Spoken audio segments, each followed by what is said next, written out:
মানিক মিয়া এভিনিউয়ে জুলাই অভ্যুত্থানের আরও উদযাপনের খবর নিয়ে আমাদের সাথে আছেন সহকর্মী ফরহাদ ইবনে মালিক, তার সাথে সরাসরি যুক্ত হচ্ছি। ফরহাদ, সকাল থেকেই মানিক মিয়া এভিনিউয়ে নানা রকমের আয়োজন চলছে আজকের দিনটিকে ঘিরে। এখন কি চলছে সেখানে?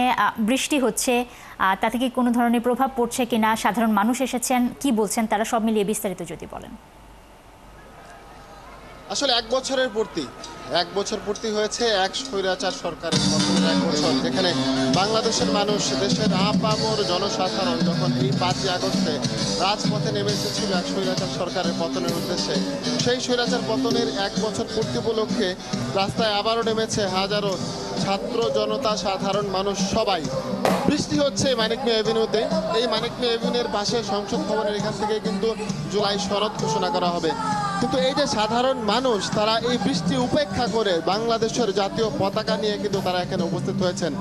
তাদের উদ্দেশ্য, তাদের লক্ষ্য আজকের এই বিষয়, আজকের এই বিজয়ের উদযাপন করা, আজকের এই মাহেন্দ্রক্ষণ, আজকের এই বিশেষ এই দিন উদযাপন করাই তাদের মূল উদ্দেশ্য। আমরা কয়েকজনের সাথে কথা বলবো এখানে, আমরা জানতে চাই তাদের অনুভূতি। 1 বছর হয়েছে বিজয় উদযাপনের, অনুভূতি কেমন? কি চান এই নতুন বাংলাদেশে?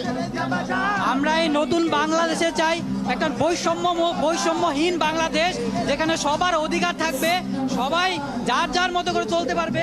কোনো চাঁদাবাজ, টেন্ডারবাজকে আমাদের ভয় পেয়ে আমাদের জীবনযাপন করতে হবে না, এবং ভবিষ্যতে কোনো সরকার যেন আবার নতুন করে স্বৈরাচার না হয়ে যায়, সেই রকম একটা বাংলাদেশই আমাদের সকল জনগণের আকাঙ্ক্ষা।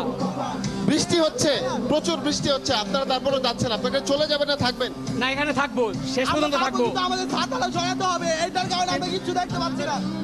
জুলাই ঘোষণাপত্র ঘোষণা করা হবে, কিছু করবো। কেমন ঘোষণাপত্র আশা করেন?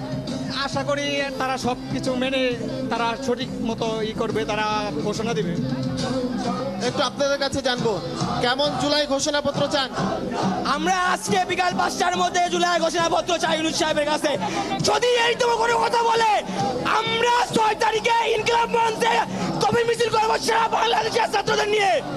ইউনূসকে বিকাল 5টার মধ্যে জুলাই ঘোষণাপত্র দিতে হবে। ধন্যবাদ। এই যে ছাত্র জনতা যারা রয়েছে, উদ্যমী ছাত্র জনতা, সাধারণ মানুষ যারা রয়েছেন, আজকের এই মানিক মিয়া এভিনিউর সামনে তারা এসেছেন, তাদের উদ্দেশ্য কি? তাদের উদ্দেশ্য এই যে গত বছর এই 5 তারিখে 36 দিনের আন্দোলনে যে একটা স্বৈরাচারী সরকারের পতন হয়েছে, সেই পতনের উদযাপন করা, এবং আজ বিকেল 5টায় প্রধান উপদেষ্টা যে জুলাই সনদ ঘোষণা করবেন, সেই জুলাই সনদে তারা যাতে সেই জুলাই সনদ নিয়ে তারা উদযাপন করতে চান।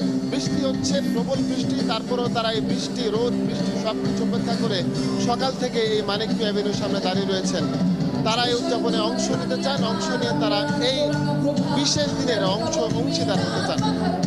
ফরহাদ, অনেক ধন্যবাদ আপনাকে। দর্শক, মানিক মিয়া এভিনিউ থেকে সহকর্মী ফরহাদ ইবনে মালিক আমাদের সাথে যুক্ত হয়েছিল।